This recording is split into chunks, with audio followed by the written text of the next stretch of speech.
le sujet de cette table ronde, c'est les enjeux européens du partage des données de santé. Pourquoi c'est un sujet clé et phare pour nous? Parce que nous attendons un texte européen, un règlement, une proposition de règlement par la Commission européenne, par la DG Santé, qui est en cours de le préparer pour le 5 avril. Donc c'est un sujet qui est l'espace européen des données de santé que nous entendons partout en ce moment. Il y a une action conjointe qui s'appelle TEDAS qui prépare depuis en fait début 2021 cet espace européen des données de santé. Ce sont 25 pays qui se réunissent autour de ce qu'on appelle Work Package, donc ils discutent de manière transfrontalière comment on peut justement améliorer le partage des données de santé. Donc c'est un sujet au cœur de ces différents pays. On a bien vu aussi les différents dilemmes auxquels font face les différents pays. Pour la mise en place du RGPD, on a bien vu que ça a été mis en place de manière assez hétérogène pour la santé dans les différents pays européens. Et la volonté d'accroître le partage des données de santé pour la recherche, pour l'innovation et pour les politiques publiques. Donc vous voyez bien que les enjeux autour de ces thématiques-là intéressent aussi les secteurs privés, parce qu'il s'agit aussi de fluidifier les données de santé, le partage des données de santé entre secteur public et privé. Donc c'est donc dans ce cadre-là que nous aurons une table ronde qui réunit des acteurs variés de différents horizons. Et je vous présente donc dans cette table ronde, il y a Pierre Faure, donc, qui est président de l'association francophone donc, du net, du e-business et de la société en réseau, donc l'AFNet. Nous avons également, il est aussi co-président de l'Atlas, directeur de l'Atlas, j'improvise. C'est du programme Atlas. Nous avons Pedro Luca, qui est également avec nous, qui est directeur général de Euris. Bienvenue aussi. Nous avons Emmanuel Bacri, qui est directeur scientifique du Health Data Hub. Donc c'est le point d'unique d'accès aux données de santé pour la recherche d'intérêt général en France, et aussi directeur de recherche au CNRS. Et nous avons à côté de moi Hélène Coulangeau, qui est directrice déléguée à la direction des systèmes d'information à l'APHP. Bienvenue aussi Hélène à cette table ronde. Et donc pour démarrer, je me lance directement sur la Health Data Hub, donc sur les questions de partage des données de santé. Donc Emmanuel, j'aimerais t'interroger sur la mise en place actuelle donc, du Health Data Hub. Donc ça fait donc depuis fin 2019, exactement. Je sais bien que cette structure a été mise en place. Est-ce que tu peux nous dire pour les premières réussites, les projets qui sont en cours, en fait, quelles sont les premières réussites de cette mise en place? Et aussi au niveau européen, quels sont actuellement les projets en cours? Donc pour rappel, effectivement, on a un peu plus de 2 ans aujourd'hui. Pour rappel, les missions du Hub, c'est faciliter l'accès aux données de santé pour la recherche d'intérêt public. Donc les différentes missions, sous-missions qui découlent de cette mission-là, c'est être le guichet unique, comme l'a dit Lisa, d'accès aux données de santé pour de la recherche. Donc ça, effectivement, vous déposez des protocoles de recherche au web qui jouent le rôle de guichet dans ce cadre-là. C'est aussi évidemment essayer de regrouper et d'identifier et de regrouper des bases de données qui sont potentiellement extrêmement impactantes pour la santé publique et de les mettre en qualité, de les préparer et de les chaîner potentiellement aussi au SNDS. C'est la mise en place d'une plateforme hautement sécurisée et à l'état de l'art d'un point de vue scalabilité, grosse puissance computationnelle, et c'est l'animation de l'écosystème. Il y a ces 4 missions-là. Aujourd'hui, on accompagne plus de 56, entre 55 et 60 projets de tous horizons. Il y en a qui sont portés par des startups, par des gros groupes industriels, par des académies, des consortiums de ce type d'acteurs. C'est vraiment extrêmement varié, avec des bases de données qui sont aussi mobilisées, en général, toujours des grosses bases de données qui sont mobilisées, et qui sont aussi de type extrêmement variés. Ça peut être de l'imagerie, ça peut être des labos, ça peut être de la bio, ça peut être des textes libres, il y a vraiment beaucoup de choses. Je pourrais citer quelques. Donc, évidemment, ces 55 projets ne sont pas tous opérationnels aujourd'hui sur la plateforme. On en a quelques-uns qui le sont. Certains ont déjà reçu l'accord CNIL et vont l'être très prochainement. Ce chiffre, il augmente très rapidement. Il augmente plutôt exponentiellement.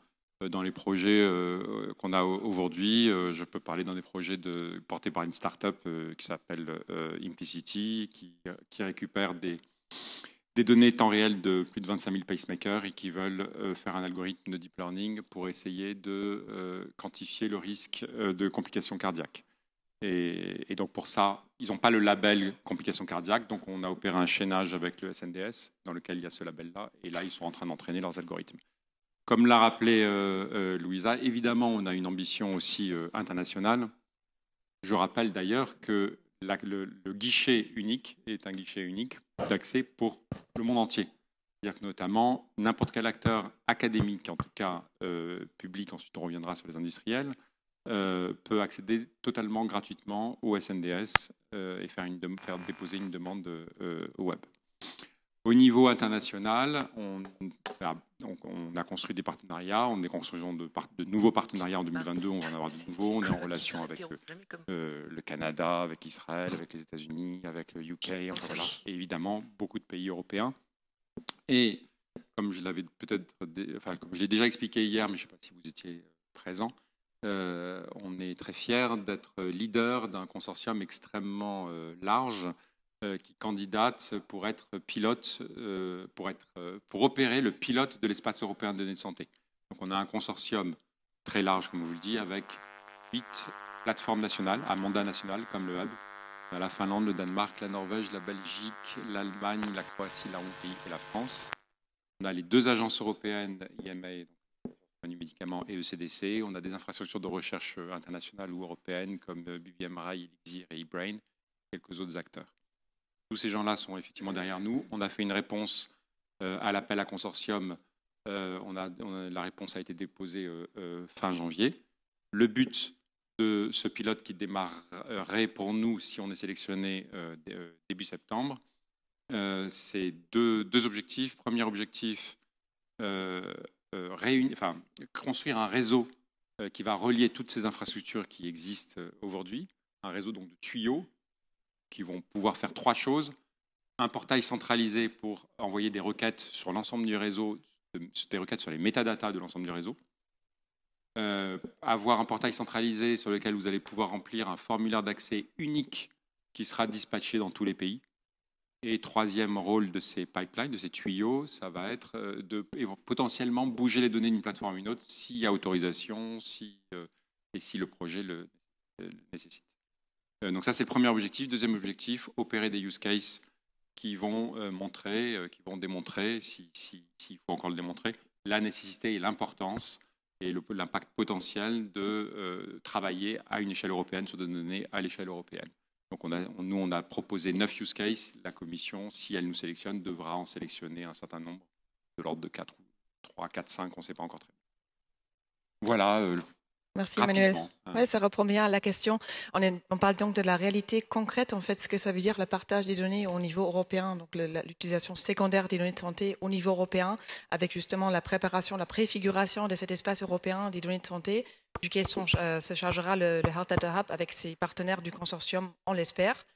Donc ça, c'est un point de vue, c'est un espace des données, mais il y en a d'autres, en fait, comme l'a mentionné tout à l'heure Kerry Thompson à l'introduction. Il y a d'autres data spaces, donc des espaces de données qui sont créés actuellement pour le cancer, pour aussi les imageries et d'autres. Donc j'aimerais savoir un peu d'un point de vue d'un grand groupe hospitalier, donc la PHP, Hélène, qu'est-ce que vous attendez par rapport à la création d'espaces européens de données, autre que celui duquel on a parlé, et comment vous impliquez aussi des acteurs académiques, privés et d'autres dans ces consortiums éventuels? Oui, merci Louisa. Alors, je représente évidemment la PHP, mais aussi surtout le pilotage du groupe de travail national de l'initiative Gaia-X, qui est une association internationale sans but lucratif, qui présente l'intérêt par rapport à ce que vient de présenter Emmanuel Bacri, et le Health Data Hub est d'ailleurs membre de ce groupe de travail français du Hub France de Gaia-X, qui présente l'intérêt d'allier les compétences publiques et privées, les compétences des fournisseurs utilisateurs de données et celles des fournisseurs de solutions IT, en particulier le cas échéant de cloud, mais aussi d'éditeurs de logiciels. La conviction, c'est que ces initiatives sont complémentaires de ce qu'on peut trouver et qui est promu notamment par la Commission européenne, qui reste un peu public dans ses limites, ce qui est aussi un intérêt, que donc il y a une espèce de subsidiarité qui s'appuie aussi sur une expérience que peuvent avoir les hôpitaux universitaires français ou les centres de lutte contre le cancer français, et en particulier la PHP dans des projets de ce qu'on appelle la R&D, public-privé. Je vois dans la salle des représentants de GE Healthcare avec qui on a pu monter il y a 3 ans un très beau projet qui s'appelle iDream, qui est relativement exemplaire d'une maturation des relations entre les acteurs publics et les acteurs privés dans ce domaine. Voilà, parce que nous pensons que l'essentiel, c'est de parvenir à ménager l'intérêt à agir de chacun des acteurs, que ce soit les patients dont on a parlé dans les tables rondes précédentes à juste titre, et l'Europe est très patient-centric, je crois, ou citoyen-centré. Et c'est une chose très très importante. Donc que ce soit l'intérêt des patients à mettre à disposition des chercheurs leurs données, bien sûr en ayant la garantie de la confiance, de la sécurité, de la protection de ces données, que ce soit l'intérêt des praticiens, des médecins hospitaliers qui saisissent ou qui produisent les données de ces patients et qui donc doivent avoir la conscience qu'elles peuvent être utilisées secondairement ou réutilisées à des fins de recherche et d'innovation, et donc qu'ils doivent prêter une certaine attention à la qualité de leur saisie pour que ces données soient réellement exploitables, ou que ce soit enfin l'intérêt des industriels qui est tout à fait compatible avec ceux que je viens de citer. Voilà un petit peu ce que je peux dire des positions qui sont celles, je crois, de l'ensemble des CHU français en particulier, dans ce domaine de l'intérêt de la mutualisation, du partage et de l'utilisation des données. Merci Hélène. Donc il y a une chose qui m'a particulièrement interpellée, c'est la façon de le centrer sur le patient, ou sur le citoyen plutôt, qui est beaucoup plus large. Donc j'aimerais savoir en fait par rapport... Donc, déjà Pedro, je vous interpelle avec une question donc, sur le cloud aussi qui est mentionné Hélène, et ce qu'on appelle donc par rapport aux citoyens, et le cloud, donc le cloud de confiance. Comment vous vous positionnez par rapport à ça? Est-ce que ce serait une bonne façon d'envisager le partage des données de santé sur la base de ce que présentait justement Hélène? Oui, tout à fait, merci. La notion de cloud de confiance, c'est une notion un petit peu marketing qui a été reprise par les pouvoirs publics pour, je dirais, reprendre un peu le terme de cloud souverain qui avait été utilisé pendant longtemps. Il y a un petit danger en matière de santé sur ces notions-là, parce que derrière le cloud de confiance, il y a des normes ou des nouvelles normes comme Secnum Cloud.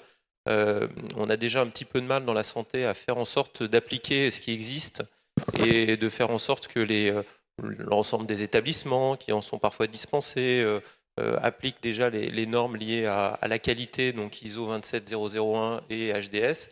Venir rajouter une nouvelle contrainte réglementaire aussi forte que Secnum Cloud sur cet environnement-là, à mon avis, est un petit peu dangereux. Maintenant, la notion de cloud souverain ou de cloud de confiance est une notion extrêmement importante et sur laquelle l'Europe et la France doivent reprendre leur légitimité à la fois technologique et en termes d'infrastructure pour pouvoir opérer les données de l'ensemble des citoyens et favoriser l'accès aux données et le partage des données. Merci. Et donc parlons plus approche multisectorielle, et c'est là que je m'adresse à vous Pierre pour nous parler un peu d'Atlas et comment vous aviez justement cette approche partenariale multisectorielle par rapport au sujet santé. Ok, bon, merci de m'avoir invité. Moi, je suis un peu l'intrus, parce que je ne suis pas du tout du secteur de la santé, je suis du secteur de l'aéronautique. Mais l'aéronautique partage quand même un certain nombre de points communs avec vous, notamment la sécurité. Les clouds de l'aéronautique, ils sont aussi sécures que les vôtres. Il faut qu'ils le soient parce que c'est aéronautique et défense. Et j'ai d'ailleurs créé moi-même un cloud il y a 10 ans, à peu près 12 ans, qui s'appelait Boost Aerospace, qui est un cloud de l'industrie aéronautique, d'Airbus, Dassault, Safran, Thales, etc., et Leonardo, les Italiens, et qui repose sur des clouds européens. Et Airbus, c'est l'entreprise la plus européenne qui soit, finalement. Voilà. Alors, je ferme la parenthèse. En fait, la médecine du futur, elle va reposer sur beaucoup de choses qui ne sont pas spécifiques d'ailleurs à votre secteur d'activité, le jumeau numérique, tout ce qui permet de travailler sur l'intégrité des données, avec les technologies de blockchain par exemple, les objets connectés, etc., etc. Bon. Et après, quand on dit ça, donc la qualité de la donnée est fondamentale parce que, évidemment, dans votre secteur d'activité, vous avez les patients, vous avez les médecins, vous avez beaucoup d'acteurs qui doivent partager les données de façon sécurisée sur des Health Data Hub ou sur des technologies. Mais pour partager les données, il faut que les données soient de qualité et il faut qu'elles soient partageables et interopérables. Et donc, il faut des standards, parce que sans standards, on risque pas d'y arriver. Et de tous les secteurs d'activité ont la même problématique, puisqu'on doit pouvoir faire interopérer, alors pas un médecin avec un patient, avec un CHU, etc., mais un industriel avec ses partenaires, etc. Même problème. Si on voulait avoir une continuité numérique dans une entreprise étendue, il faut que ça repose sur des standards, puisque tout le monde a des systèmes d'information différents. Et c'est pour ça qu'on a lancé, il y a déjà 1 an, le programme qui s'appelle Atlas. Atlas, ça veut rien dire, les lettres du mot Atlas. C'est le socle qui supporte la voûte céleste.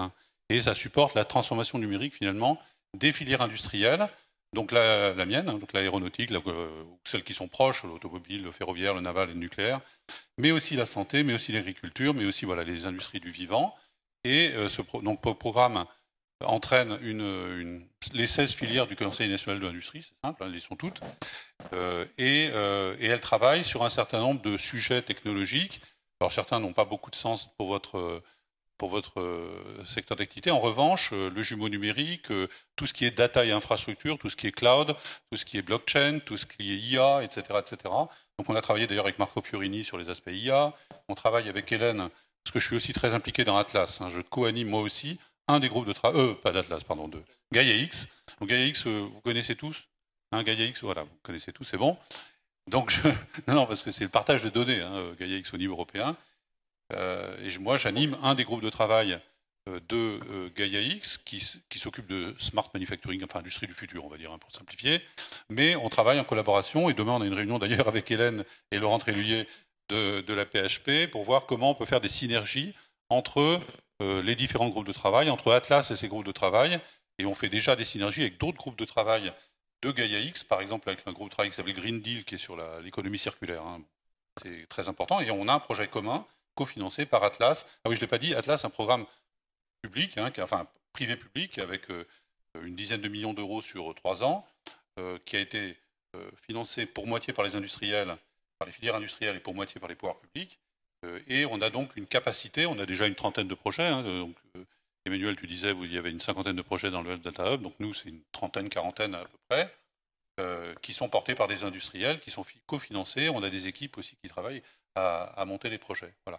Tout ça, ça sert, on parle de standards, mais ce n'est pas tout à fait que les standards. Il y a des standards, il y a des démonstrateurs, il y a le déploiement des standards, c'est très important, parce que les standards, il y en a des milliers. Déjà, il faut savoir lesquels prendre. Il faut pousser ceux qui sont stratégiques pour nous. Il faut développer ceux qui manquent au niveau international. Et après, il faut les faire implémenter par les éditeurs de logiciels, parce qu'on travaille aussi beaucoup avec les éditeurs de logiciels, avec mes cousins de Dassault Systèmes, mais pas que, évidemment. Et Atlas est porté par toutes les associations françaises de standardisation, donc l'AFNET, bien sûr.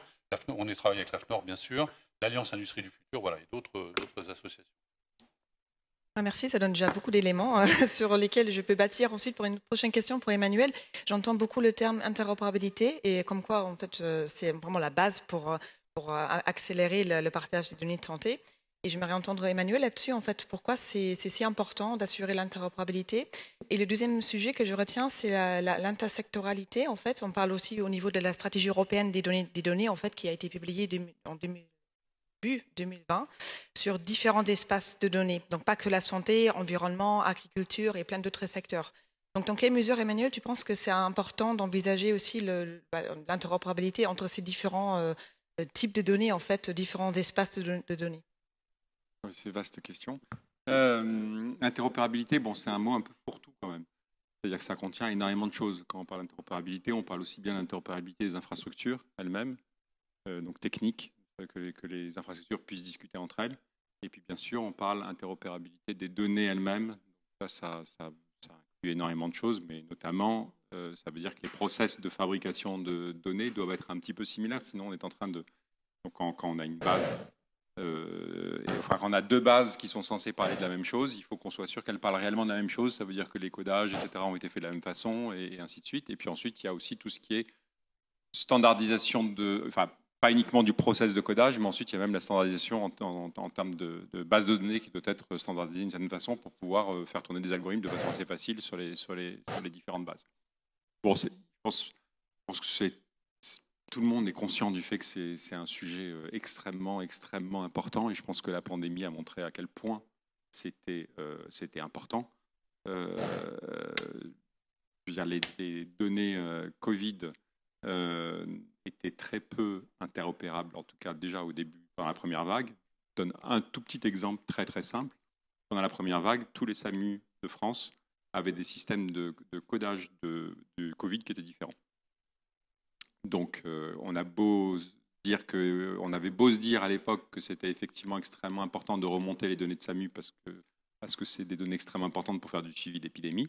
Mais en fait, remonter des données un peu fines de SAMU, ça ne servait pas à grand-chose parce que les codages étaient tous différents. Et donc, il y avait des SAMU qui disaient non, moi je code que quand je suis sûr que c'est Covid. Donc, il y a eu un test.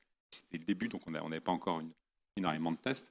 Et puis, on a disait non, moi je code quand il y a des symptômes. Et ensuite, quels symptômes? Et voilà, enfin bon, c'était voilà. Ça, c'est de façon excessivement pratique. Ça, c'est à l'échelle nationale. À l'échelle internationale, bon, je pense que tout le monde est convaincu que c'est évidemment bien pire. Et je pense que notamment le scandale du Lancet Journal, que vous avez peut-être tous suivi, montre bien ce problème-là, qui est que l'histoire du Lancet, pour le faire très court, c'est qu'il y a eu un article qui est paru dans ce journal extrêmement connu et qui affirmait avoir collecté des données de je ne sais plus combien de pays, 6 continents, 40 pays, enfin un truc complètement délirant. En plus, à la base, c'était une petite start-up, enfin, relativement petite start-up, ce n'était pas une grosse big pharma qui faisait ça. Et ils avaient conduit des études de pharmacoépidémiologie et ils concluaient que l'hydroxychloroquine ne servait à rien. Et évidemment, je pense qu'il y a plusieurs personnes qui ont sauté au plafond quand ils ont vu cet article-là, parce que personne n'est capable de travailler sur 40 pays différents aussi rapidement, enfin, même en prenant du temps. Vous avez des problèmes d'interopérabilité de données qui sont monstrueux. Vous avez des problèmes, alors on peut appeler ça de l'interopérabilité aussi, c'est des problèmes de gouvernance qui sont absolument terribles. Pour adresser 40 pays ou 50 pays, je ne sais plus combien il y en avait, la gouvernance de 50 pays, mais c'est un travail pharaonique. Déjà, en France, on a des problèmes d'hétérogénéité de gouvernance. Et quand on veut accéder à des données, moi ça je peux parler en connaissance de cause, puisque j'ai une casquette de chercheur, j'ai commencé à travailler sur la santé il y a 10 ans. J'ai répondu à un appel à projet, à un PREPS avec la PHP. On a gagné l'appel à projet. J'étais très naïf. On devait accéder à des données d'urgence, justement. Et moi, j'avais de l'argent pour un ingénieur. J'ai embauché mon ingénieur. Les données existaient. Les données au secours, donc elles existent, elles sont quelque part. J'ai embauché mon ingénieur. Et ensuite, j'ai attendu 3 ans pour avoir accès aux données. Bon, inutile de vous dire que mon ingénieur n'était plus là. Et encore 3 ans, c'est pas monstrueux. Enfin, il y a beaucoup de chercheurs qui attendent 6 ans, 7 ans. Et aujourd'hui encore, l'accès peut être extrêmement lent, extrêmement complexe. Donc, il y a tout ça. Il y a une sorte, je pense, l'interopérabilité, il faut une sorte d'homogénéisation de tous les process, déjà au niveau national et au niveau international, bien sûr, et au niveau européen. On met tous énormément d'espoir dans les textes législatifs les premières versions du texte législatif qui vont sortir dans peu de temps, pour justement arriver à unifier. On a beau être tous en Europe sur le RGPD, en fait, le RGPD permet de rajouter des couches. Et Dieu sait qu'en France, on a un certain nombre de couches. Donc, on espère en tout cas qu'il va y avoir une uniformisation par rapport à ça. Je ne me souviens plus quelle était la deuxième question. Alors justement, l'autre question, c'était sur les types de données différents, de secteurs différents. Donc, l'intersectorialité, je sais qu'il y a peut-être quelques travaux sur les données de l'environnement. Et peut-être que Pedro aussi aurait une opinion par rapport à ça. Je veux dire, je vais être très court, parce que c'est assez long et je laisserai la parole. Mais je veux dire, à l'ère du big data, on sait très bien que, en fait, ok, c'est bien d'avoir des grosses bases, monocentrées sur un type de données, mais au bout d'un certain temps, être plus gros, c'est pas forcément une plus-value inouïe. Par contre, apporter des données d'une autre source totalement différente, là, il peut y avoir une plus-value qui est vraiment énorme. Donc, c'est évident qu'on attend beaucoup de ça. C'est un peu difficile de dire aujourd'hui, on sait que ça va marcher, on sait que ça va être un truc absolument incroyable, il y a déjà des résultats. On est au tout début de ça. Mais il y a énormément d'espoir dans le fait de pouvoir effectivement réunir des bases extrêmement variées, déjà des bases de santé, de mélanger de l'imagerie avec de la génomique, avec de la bio, avec des données médico-administratives du SNDS, etc. Il y a beaucoup d'espoir que ça soit quelque chose d'effectivement extrêmement utile, et bien sûr aussi les données environnementales qui sont très importantes. Voilà, je laisse la parole. Merci, c'était bien complet. Et Pedro, est-ce que vous souhaiterez rebondir là-dessus, sur les propos d'Emmanuel? Sur les données d'origine différente, oui, tout à fait. Nos clients vont être intéressés à créer des entrepôts de données de santé, avec effectivement, en devenant un peu par spécialité sur l'anévrisme ou sur certains types de cancers, et venir effectivement capitaliser sur cet nouvel outil juridique que sont les entrepôts de données de santé. Aujourd'hui, 23 décisions officielles qui ont été rendues, un certain nombre pour les acteurs privés, environ 5, le reste essentiellement pour des acteurs publics. C'est une vraie opportunité. Quelques mots rapides, hein, c'est un dispositif qui a été créé à la suite du rapport Villani sur le développement de l'intelligence artificielle en France. Et donc la CNIL a créé ce véhicule un peu inespéré vu du côté de la recherche, puisque c'est la capacité à augmenter la durée de conservation des données, élargir la finalité et avoir des cadres de dispense en particulier sur le consentement explicite. Et donc ça permet de réutiliser de manière massive des données et de venir les réunir au sein d'un entrepôt. Le principal et la première décision, c'est celui et le plus important en France, c'est celui de la PHP, mais il y en a aujourd'hui un certain nombre, essentiellement dans le secteur public. Et ces entrepôts, c'est à la fois une opportunité de travailler dans un cadre protégé, puisque c'est une autorisation qui est donnée par la CNIL, avec une protection très forte du droit des patients, avec une attention particulière à la gestion du droit d'opposition des patients.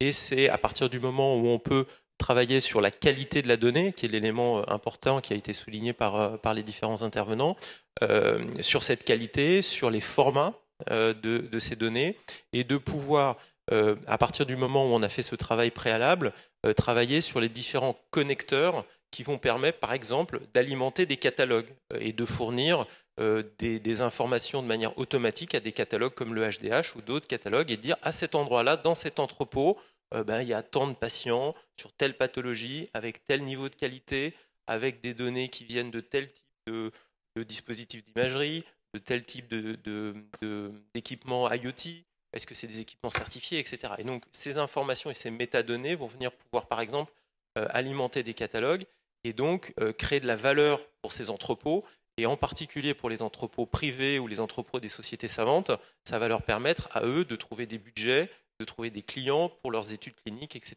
Donc c'est vraiment une opportunité très intéressante. Et puis, je ne sais pas si on aura le temps d'en parler, le référentiel qui est sorti à la fin de l'année va permettre d'accélérer ce mouvement, puisqu'il y a un référentiel qui a été publié par la CNIL pour les entrepôts de données de santé, et qui permet, entre guillemets, à tout un chacun, en particulier, enfin tout un chacun, non, les acteurs publics, pardon, il est réservé aux acteurs publics aujourd'hui, de créer des entrepôts à partir du moment où ils se déclarent conformes à ce référentiel qui est très exigeant.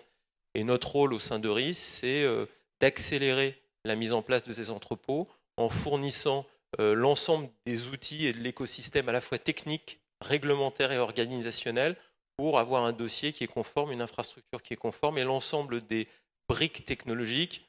On parlait tout à l'heure du droit d'opposition, publication des études et pseudonymisation des données, chiffrement, etc., gestion des clés. Et c'est de fournir cet environnement pour accélérer la mise en place de ces entrepôts et donc contribuer au partage de ces données, à la valorisation de ces données. Voilà. Ouais, ça fait beaucoup d'éléments au niveau France, donc avec la CNIL française qui émet ces standards-là avec ce référentiel. Est-ce que vous avez des interactions avec des interlocuteurs européens sur ces sujets-là, sur d'autres CNIL européennes? Parce que justement, dans la création de l'espace européen des données de santé, c'est une des questions essentielles, c'est d'aborder un peu une forme d'homogénéisation éthique, aussi des avis éthiques en fait, en chaque pays pour accéder aux données, mais aussi ensuite des CNIL européennes qui ont parfois des standards très très différents. Donc est-ce que vous avez travaillé là-dessus? Alors oui, on est très interrogé par les clients, en particulier les acteurs privés, qui, quand ils se posent la question de créer un entrepôt de données de santé, d'investir sur cette création d'un entrepôt, se posent la question de la valeur européenne de la décision en fait. Est-ce qu'ils peuvent... Et donc la réponse aujourd'hui est oui. Donc la réglementation qui s'applique, c'est le RGPD, et la décision de la CNIL française est utilisable pour l'ensemble de l'Europe et de l'Union européenne. Et on a 2 standards en Europe, libre circulation des données et mieux-disant réglementaire. Et donc, aujourd'hui, des entrepôts de données de santé se créent avec un objectif ou une ambition européenne en bénéficiant de la réglementation et d'une autorisation en France. Alors, très clair. Donc, je reviens sur Hélène pour nous donner un exemple très concret par rapport aux maladies rares et ce qu'on appelle les European Reference Networks, qui serait aussi une application concrète de nos discussions pour nous faire un partage d'expérience, un retour d'expérience et voilà, aborder le sujet des maladies rares parce qu'on se rappelle bien, il y a peu de données pour les maladies rares dans chaque pays, donc l'espace européen fait du sens sur ces thématiques-là. Oui, en effet, sur les rare diseases, tout à fait. Merci, Louisa. Je me permets, je peux juste revenir sur sur le Lancet Gate évoqué par Emmanuel Bacri. Je trouve aussi, j'ai trouvé ça a posteriori très intéressant parce qu'aucun des reviewers, Lancet est évidemment une revue à comité de lecture, ce qui signifie qu'aucun des reviewers n'a fait le moindre contrôle. On ne leur demandait pas d'être mathématicien.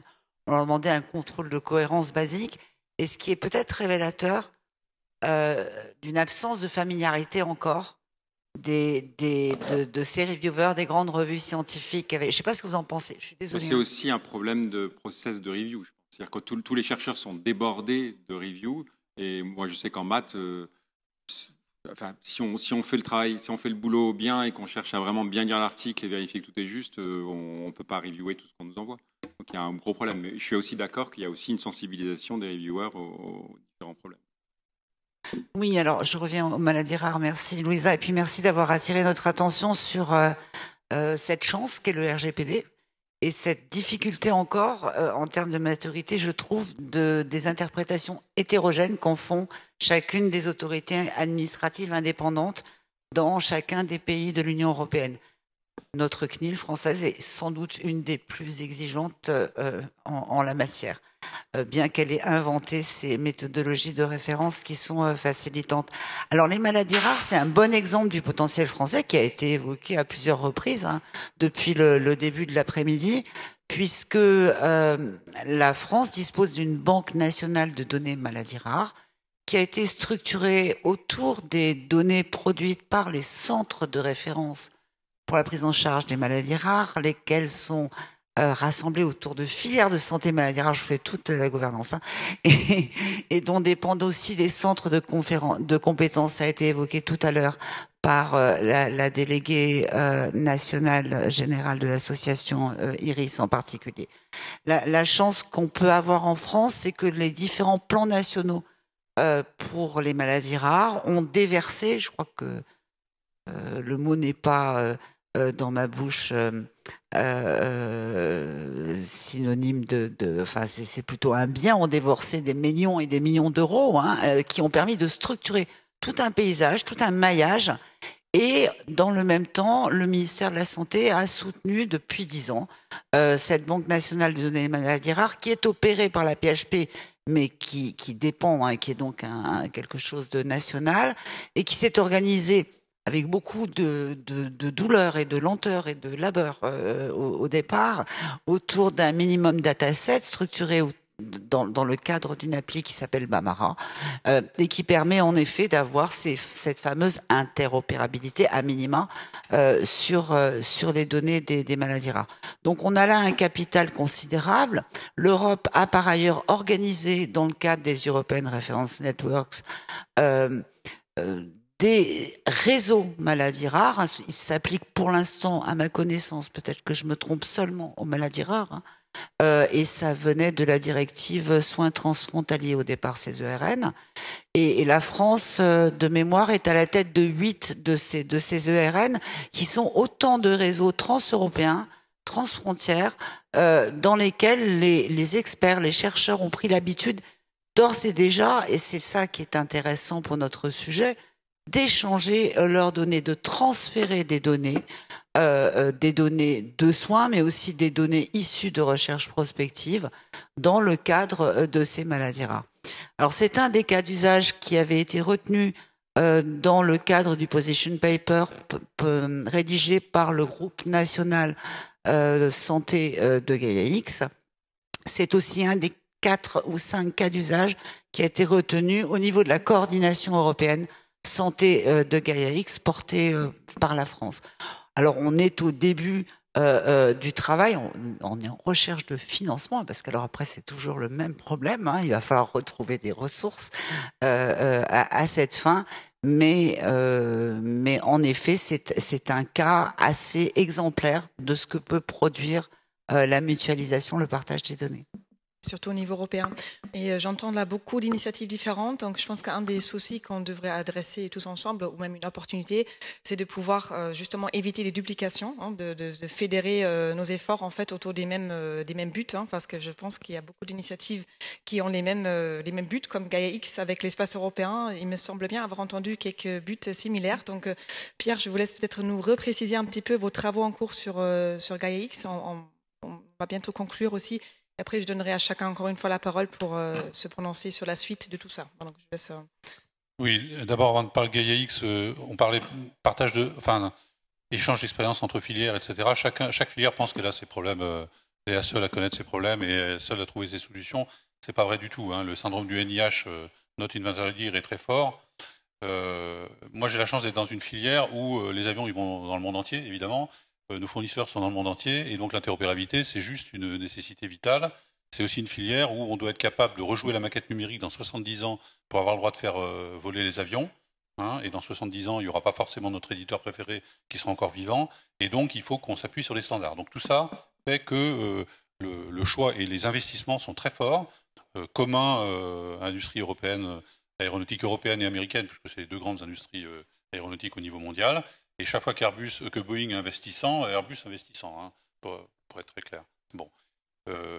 Dans Gaia-X, on n'a pas trop parlé de gouvernance, il y a beaucoup d'autres sujets dont il faudrait parler, gouvernance, souveraineté. Alors nous aussi, dans l'aéronautique, la souveraineté, aéronautique et défense, c'est quand même un sujet majeur.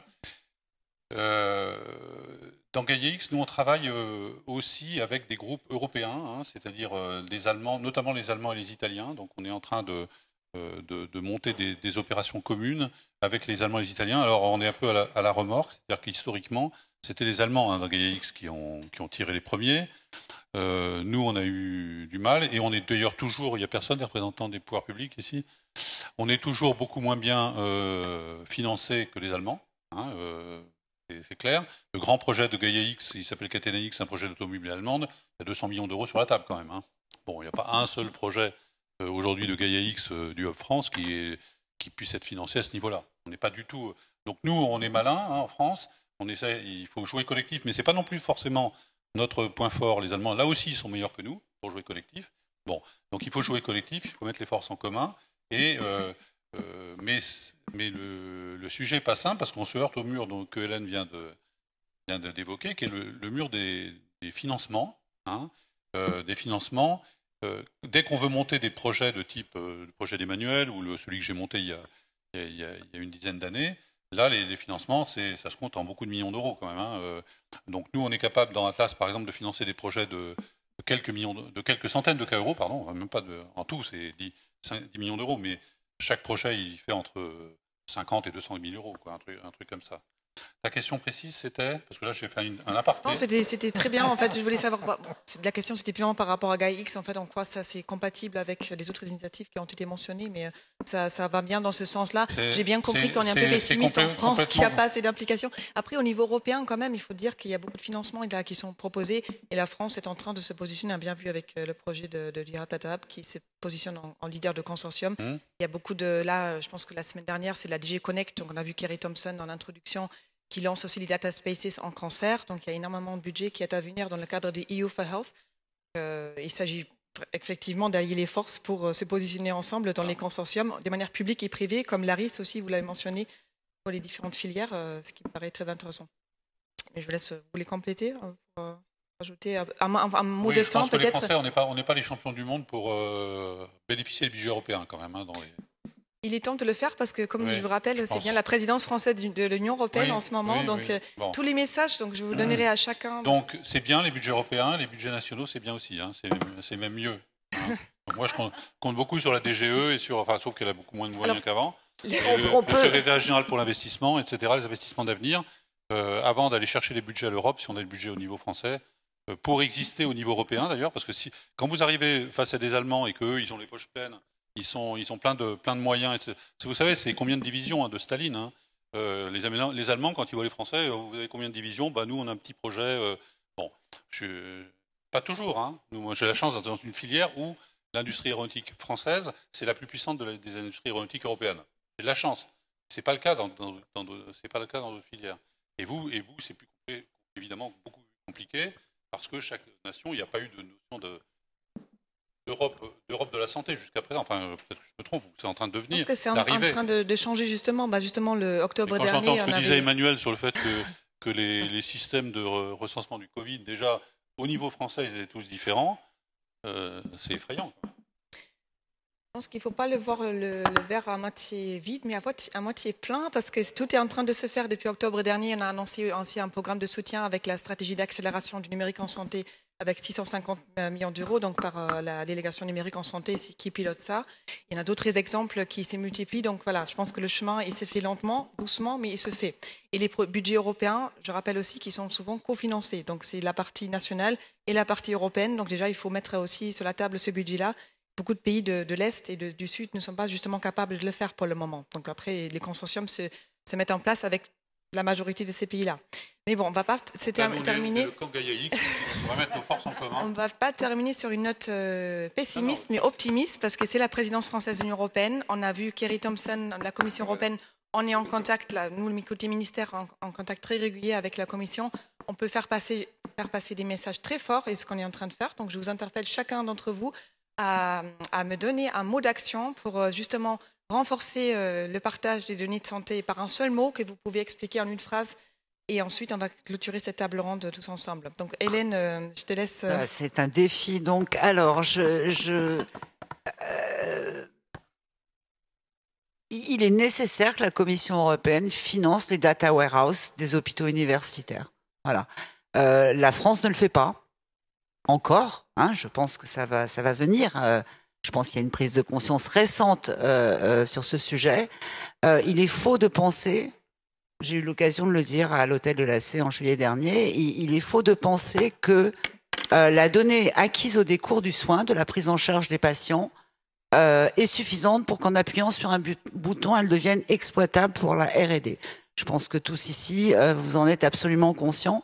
Et du coup, il faut financer ce travail-là des entrepôts de données de santé. C'était le message. Merci. Merci. Je reviens sur Pedro, s'il vous plaît. Un petit message d'action pour nous tous. Avoir une vision stratégique et non naïve sur la souveraineté et la donnée au niveau européen. Faire en sorte d'avoir une réglementation qui soit stabilisée et qui ne bouge pas tous les jours pour que l'ensemble des acteurs puissent investir et la faire respecter, y compris par nos amis américains ou chinois, ce qui serait pas mal pour qu'on ait une chance dans les années qui viennent de vraiment mettre en place et de développer un secteur d'activité au niveau européen. À la fois sur les solutions de cloud et surtout sur la valorisation de la donnée. D'accord, donc financement, souveraineté européenne, stratégique. Vision stratégique non naïve. Comment ? Non naïve. Oui, non naïve, bien sûr, voilà. Éclairé. Et Pierre, qu'est-ce que... Moi, je dirais que l'important, c'est le jouet collectif. Entre la filière de la santé et les autres filières aussi.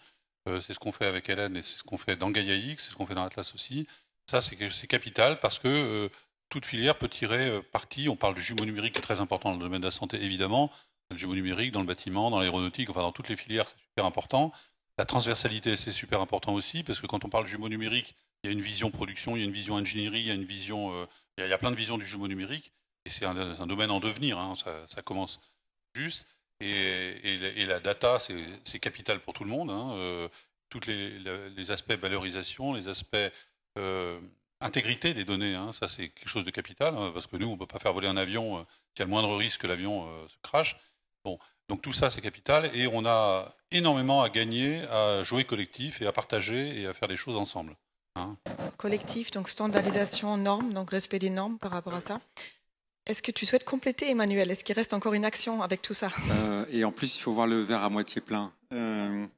On peut le voir à moitié plein, il se remplit, mais au prix d'efforts surhumains quand même. Mais bon, ok. Non, mais je reprends forcément ce qui a été dit, et on peut même faire des merges enfin mixer les entrepôts de données de santé. Non, il ne faut pas que l'Europe finance, il faut que la France elle finance les entrepôts de données de santé. C'est pas à l'Europe de financer, c'est vraiment à la France. Non, mais je suis d'accord. Enfin, tant mieux si l'Europe aussi, mais ça goutte d'eau. Mais il faut, et c'est un jeu collectif. Donc ça, c'est quelque chose de très important. C'est un jeu de tous les entrepôts de données de santé qui doivent être financés dans une sorte d'homogénéité nationale et ensuite d'articuler ça. Enfin bon, je prêche aussi pour ma paroisse, mais d'articuler ça avec le Data Hub. Nous, on est des grands lobbyistes du financement par le gouvernement des entrepôts de données de santé, parce que c'est extrêmement important d'avoir des plateformes relais et que le Hub a un rôle national dans le cadre où vous avez besoin soit de faire un chaînage SNDS, soit si vous avez besoin d'une très grosse puissance computationnelle et des données multicentriques, on ne va pas multiplier les énormes clouds dans tous les entrepôts de données de santé. Mais les entrepôts de données de santé sont fondamentales et doivent être là dans chacun des hôpitaux. Pour terminer sur une note optimiste, en commençant par une note pessimiste, c'est-à-dire qu'on a parlé du Lancet, mais je pense que le Lancet, ça nous dit quelque chose aussi quand même un petit peu optimiste. C'est qu'en fait, la conséquence de cette histoire de Lancet, c'est qu'en fait, c'est tellement important comme étude que l'OMS et la France ont tout de suite pris des décisions derrière sur l'hydroxychloroquine. Alors malheureusement, elles étaient basées sur... C'était une bonne idée parce que quand ça s'est avéré, effectivement, ne servira à rien. Maintenant, c'était basé sur une étude qui était fausse, donc ça, c'était pas terrible. Mais on voit l'importance fondamentale que peut avoir les données de vie réelle et l'étude sur les données de vie réelle. Si en France, on était capable, à l'époque, de remonter rapidement, et il n'y a pas un acteur qui est fautif, là, c'est très compliqué, mais si on pouvait remonter les données du SNDS très rapidement et y accéder rapidement, l'hydroxychloroquine s'était plié pour le monde entier en avril 2020. C'était plié. Et puis Phare l'a montré, une fois que les données étaient effectivement remontées, ils ont fait des études, et c'est absolument criant de vérité. Personne ne s'y trompe, les données de vie réelle, c'est fondamental. La FDA, pour les processus de certification, pour les essais cliniques, phase 3, phase 4, pour les dispositifs médicaux, la FDA le dit, l'EMA le dit, il y a une prise de conscience internationale, la HAS en France le dit. Donc ça, c'est vraiment, je pense qu'il y a un vrai mouvement par rapport à ça, et on est en droit d'espérer quelque chose de vraiment très prometteur. Et évidemment, nous, on a aussi un rôle à jouer sur une offre de service par rapport aux données de vie réelle. On travaille dessus avec la HAS et avec des acteurs industriels.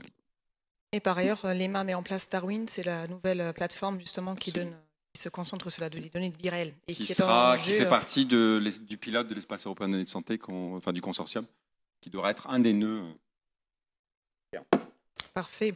Bon, je pense qu'on peut clôturer cette table ronde avec tous ces messages clés. Donc merci de votre attention et merci à la FIFIS Numéum.